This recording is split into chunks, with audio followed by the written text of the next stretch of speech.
મિત્રો, મોહનલાલ નિવૃત્ત શિક્ષક બંને આંખોમાં મોતિયા પાકી ગયા હતા. ચહેરા પરની ઝુરીઓમાં ઘટપણે ધામા નાખી દીધા હતા. લાકડીના સહારે ચાલવામાં પણ 10-12 ડગલા પછી એકાદ વાર લથડી પડાતું હતું. પેન્શનની આવકમાં માંડ ઘર ચાલતું હતું. આવામાં સાસરીએ વળાવેલી દીકરી વિભા બીજા જ વર્ષે પાછી આવી. જમાઈ અલયકુમારે કારણમાં ફક્ત આ એક જ વાક્ય કહ્યું, વિભા સાથે મનમેળ જામતો નથી.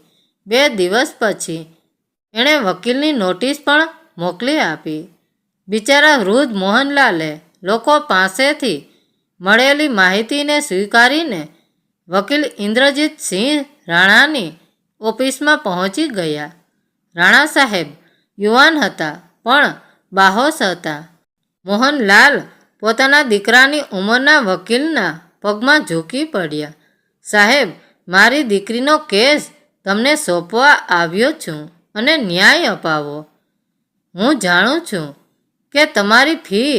રાણા સાહેબે 2 હાથે મોહનલાલને ઝાલીને ઊભા કર્યા.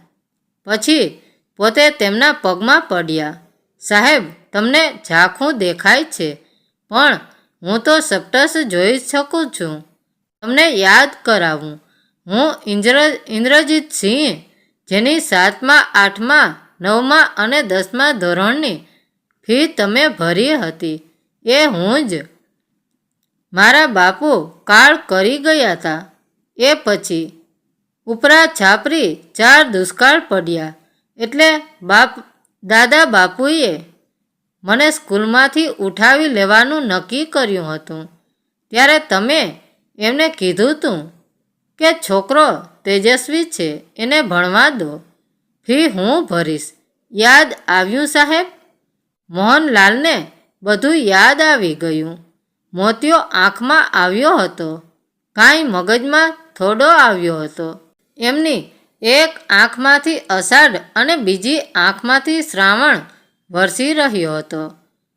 એમને છાના રાખવા માટે વકીલ સાહેબે ઓફિસના ખૂણામાં ઊભેલા લખુડાને કહ્યું, જા નીચે જઈને 3 ચાનું કહી આવ. લખુડો પણ એક વિચિત્ર કેરેક્ટર. એના ખાનદાનની માહિતી આજ સુધી વકીલને પણ મળી ન હતી, પણ એ હતો ઈમાનદાર, વફાદારી એને જનેતા હતી અને બળુકાપણું એનો બાપ હતો. એ આખો દિવસ ઓફિસમાં પડી રહેતો, રાતે બહાર વેઇટિંગ એરિયામાં સૂઈ જતો. વકીલ સાહેબના ઘરેથી ટિફિન આવે એમાં 80% જેટલું તો લખુડા માટે હોય. 6.25 ફીટ ઊંચો, મજબૂત દેહ, એના મગદળ જેવા હાથ, 2 બાવડા પર 70 કિલો વજન ધરાવતા 2 જણાને લટકાવીને એ હવામાં અધર ઝુલાવી શકતો હતો. એ દિમાગ ભાગ્યે જ ચલાવતો હતો. જ્યારે ચલાવતો ત્યારે પણ મૂંગો જ રહેતો હતો. વકીલ સાહેબે એને કડક સૂચના આપી રાખી હતી, મારી સાથે કામ કરવું હોય તો મોઢું બંધ અને કાન ખુલ્લા. મોહનલાલ સાહેબને વિદાય કર્યા પછી રાણા સાહેબે શાંતિથી વિચાર કર્યો. વિભાના વર આલેય છૂટાછેડાની નોટિસ મોકલાવી હતી. એમાં એના વકીલનું નામ અને ફોન નંબર વાંચતા હતા. રાણા વકીલ એને સારી રીતે ઓળખતા હતા. તરત ફોન જોડ્યો. મી નાણાવટી, તમારી સાથે અગત્યની વાત કરવી છે. અત્યારે આવું? બાપુ, તમારે ધક્કો ખાવાનો હોય? હું જ આવું છું, સામેથી જવાબ મળ્યો. સમાજમાં ક્ષત્રિયોનું એક આગવું માન અને સ્થાન છે. નાણાવટી આવ્યા. રાણા સાહેબે ખુલ્લી વાત કરી દીધી. તમારા અસીલે એની પત્નીને વિના વાંકે કાઢી મૂકી છે. જે કારણ બતાવ્યું છે એ ગળે ઉતરે એવું નથી. વિભા મારી બહેન જેવી છે મારે કેસ લડવાની ફી પણ લેવાની નથી. તમે તમારા અસીલને સમજાવો કે એ આ પારવડીને પાછી બોલાવી લે. મારો અસીલ કોઈ કાળે નહીં માને. એ પોતાનો વકીલ બદલી નાખશે, પણ નિર્ણય નહીં બદલે. નાણાવટીએ ભેદ ખુલ્લો કર્યો. એનું કારણ એ છે કે વિભાનો વર અલય બીજી સ્ત્રીના પ્રેમ પાસમાં બંધાઈ ગયો છે. એ સ્ત્રીનું નામ સ્વીટી, એ પણ પરણેલી છે. એણે પણ પોતાના પતિથી છૂટાછેડા લેવા છે. યોગાનું યોગ, એનો કેસ પણ મારે લડવાનો છે. મારા બંને અસીલને હું છૂટાછેડા અપાવું એ પછી એ બંને લગ્ન કરવાના છે. બોલો રાણા સાહેબ, આ ગૂંચવાયેલું કોકડું ઉકેલાવવું કેવી રીતે? રાણા સાહેબ હતાશ થઈ ગયા. જેવી માતાજીની મરજી. આમાં બીજું તો શું થઈ શકે? આપણે એટલું કરીએ કે જલ્દી કેસની તારીખો જજ સાહેબ પાસેથી લઈને બંને એટલો વહેલો આ કેસનો નિવેડો લાવી દઈએ. બિચારી વિભાની જિંદગી બગડી જશે અને મારા મોહનલાલ સાહેબને વહેલું મૃત્યુ આવી જશે. લખુડા, નીચે જા અને 3 કપ ચા. ચાય પે ચર્ચા નહીં, પણ ચર્ચા પર ચા પીને બંને વકીલો છૂટા પડ્યા. રાણા સાહેબ એમના બીજા અસીલોની ફાઇલોમાં ડૂબી ગયા. લખુડો સાહેબની ગમગીન જોઈને પોતે પણ ગમગીન થઈ ગયો. એને ઘણું બધું કહેવાની ઈચ્છા થઈ આવી, પણ એ ચૂપ જ રહ્યો. વકીલ સાહેબે એને મોઢું ખોલવાની મનાઈ કરી હતી. ઉઘાડી આંખે એણે જે જોયું અને ખુલ્લા કાનથી જે સાંભળ્યું એ ડેટા એના દિમાગમાં ઉતરી ગયો અને એ જીવંત કોમ્પ્યુટરમાં એનલાઇઝ થવા માંડ્યો. એણે રાણા સાહેબને વિનંતી કરી, મારે અંગત કામ સબબ 1-2 દિવસની રજા જોઈએ છે. જો કામ 1 દિવસમાં પતતું હશે તો હું 2 દિવસ નહીં થવા દઉં, અને જો અડધા દિવસમાં પતી જશે તો હું 1 દિવસ નહીં લઉં. લખુડાને જે કંઈ લાગ્યો એ અલય વિશેની માહિતી એકઠી કરવામાં જ લાગ્યો.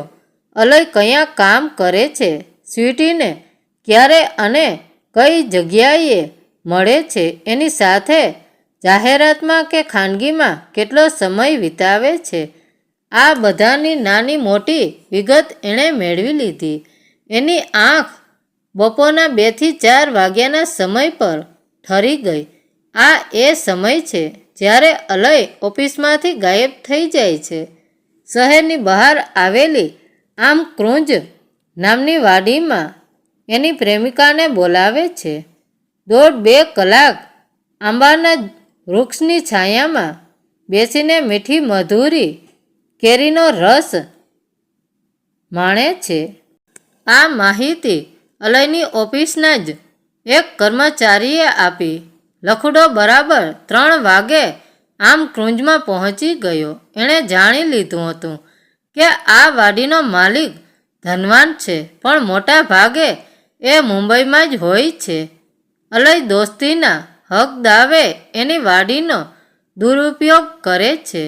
અમૃત વૃક્ષની હેઠે અલય સ્વીટી પૂર બહારમાં ખીલ્યા હતા.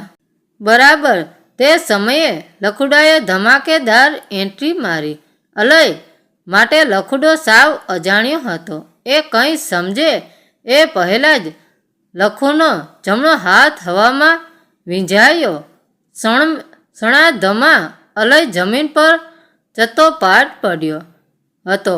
હથોડા જેવા હાથના પ્રવાહથી એનું નાક ભાંગી ગયું હતું. 4 દાંત પડી ગયા હતા અને ચહેરો લોહીથી લથપથ થઈ ગયો હતો. લખુડો એની છાતી પર ચડી બેઠો. હું કોણ છું એ તું જાણે છે? તારી પત્ની વિભાનો ધર્મનો ભાઈ, હું બહાર ગામ રહું છું એટલે ક્યારેય આપણું મળવાનું બન્યું નથી. ભગવાનને પ્રાર્થના કરજે કે આપણે બીજી વાર મળીએ પણ નહીં. મારી બહેન સાથે છૂટાછેડા લેવાની વાત ભૂલી જજે. હું તને જાનથી મારી નાખીશ. મારા માટે જેલ અને બહાર બધું સરખું જ છે. થર થર ધ્રુજતા અલયને છોડીને લખુડાએ સ્વીટી સામે જોયું. તારે આવા છૂંદાયેલા મોઢાવાળા દાંત વગરના પુરુષની સાથે પરણવું છે? જો લગ્ન પછીના બીજા જ દિવસે વિધવા થવાની તૈયારી હોય તો જ પરણજે. 5 વાગતા પહેલાં તો લખુડો ઓફિસમાં હાજર હતો. વકીલ સાહેબને સમજાયું નહીં કે મોહનલાલ સાહેબ બીજી વાર એમની દીકરીના કામ માટે દેખાયા કેમ નહીં. મોહનલાલને એ ન સમજાયું કે પાટો બાંધેલા ચહેરા સાથે અલયકુમાર સામે ચાલીને કેમ ઘરે આવ્યા અને વિભાને પ્રેમપૂર્વક લઈ ગયા. સ્વીટીના વરને પણ એ સમજાયું નહીં કે સ્વીટીએ શા માટે છૂટાછેડાનો વિચાર પડતો મૂક્યો. નાણાવટી વકીલને 2 કેસ હાથમાંથી સરકી ગયા. એનું કારણ ન સમજાયું. આ બધાની સાગમટી મૂંઝવણોનો સાગમટો ખુલાસો એકમાત્ર લખુડા પાસે હતો, પણ એ ચૂપ હતો. રાણા સાહેબે એને બોલવાની મનાઈ કરી હતી. મિત્રો, વાર્તા કેવી લાગી? સારી લાગી હોય તો કોમેન્ટ કરીને જરૂર જણાવજો. ધન્યવાદ મિત્રો.